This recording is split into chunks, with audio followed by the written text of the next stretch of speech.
आज कुछ स्टूडेंट्स के द्वारा जनजाति कार्य विभाग की आकांक्षा योजना के तहत चलने वाली निःशुल्क कोचिंग जो कि आईआईटी और नीट के से संबंधित छात्रों को उसकी एग्ज़ाम की तैयारी करवाती है, उसके संबंध में शिकायत को लेकर के स्टूडेंट द्वारा यहाँ पे आए हुए थे और उन्होंने अपना विरोध और अपनी शिकायत यहाँ पे दर्ज कराई है।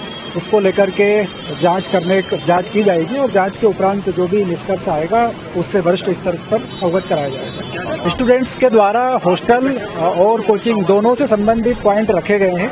इन दोनों पॉइंट की जांच करने के लिए टीम का गठन किया जा रहा है और जो जांच दल बनेगा वो जो जांच करेगा उसके बाद जो भी निष्कर्ष निकलेगा उस हिसाब से आगामी कार्रवाई की जाएगी। उसमें स्टूडेंट के कई पॉइंट है, कोचिंग को लेकर के और हॉस्टल को लेकर के, तो उसमें सभी पहलुओं की जांच की जाएगी। जांच के उपरांत वरिष्ठ स्तर पर इसके संबंध में अवगत कराया जाएगा। अभी बच्चों को यही समझाइश दिया है कि अब दल गठन किया जा रहा है और वो दल गठन परसों जाकर के हॉस्टल में बच्चों के बयान लेंगे, साथ ही कोचिंग संचालक के भी बयान लेंगे, दस्तावेजों का परीक्षण करेंगे और उसके हिसाब से रिपोर्ट तैयार की जाएगी।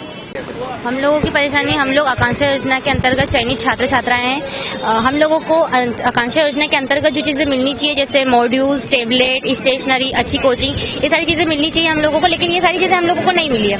हम लोगों को गाइडलाइन के हिसाब से हम लोगों को सितंबर में बुलाना चाहिए, लेकिन हम लोगों को दिसंबर में बुलाया और दिसंबर में बुलाने के बावजूद भी हम लोग 1 महीना हॉस्टल में रुके हैं। उसके बाद में हम लोगों की आधी जनवरी में हम लोगों की क्लासेस लगी। क्लासेस लगने के बाद में पिछले 5 महीने से हम लोगों को यहाँ पे बुलाया गया। हम लोग हॉस्टल में है, लेकिन हम लोग की बड़ी मुश्किल से 25 दिन में सही से क्लासेस नहीं लगी है। इनकी मर्जी होती तब लोग ये लोग हमको कोचिंग बुलाते हैं, तब उनकी बस भेजते हैं। जब इनकी मर्जी नहीं होती तो ये लोग हमको घर भेजते ही है। जब हम लोगों ने एडमिशन करवाया था यहाँ पर, तब हम लोगों को साफ साफ बोला था कि तुम लोगों को कहीं भी छुट्टी नहीं मिलेगी, सिर्फ दीपावली की छुट्टी मिलेगी। लेकिन अभी जब हम लोग यहाँ पे पढ़ रहे हैं तब हमको पता चल रहा है कि इन लोग होली पे भी छुट्टी दे रहे हैं। इसके बाद में हम लोगों को एग्जाम के बाद भी छुट्टी दे रहे हैं और छुट्टी ऐसा भी नहीं कि 4-5 दिन की दे रहे हैं। तो ये लोग ना 1-1 महीने तक वापस बच्चों को बुला ही नहीं रहे हैं और ना ही मतलब बता रहे हैं कि कहाँ पे तुम्हारी कोचिंग लगेगी, ना ही हमारी कोचिंग का कोई ठिकाना नहीं है।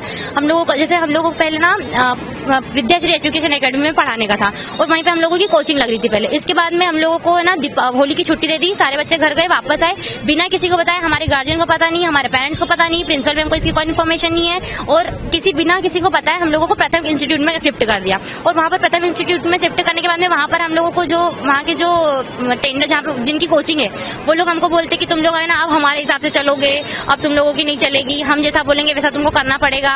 और जैसे कि बहुत सारी दूसरी चीजें भी हम लोगों को जाति सूचक बोला जाता है कि तुम लोग आदिवासी हो तो तुम लोग ये सारी चीजें हम लोगों को बोली जाती है। इसकी शिकायत हम लोगों ने मुकुल बंसल सर के साथ की, तो वो बोलते कि ये तुम्हारे हिसाब से नहीं चलेगा, ये सारे हमारे हिसाब से चलेगा, कि तुम लोग हमारे अंडर में पढ़ने आना तो ये सारी चीजें हमारे हिसाब से चलेगी, तुम्हारे हिसाब से कोई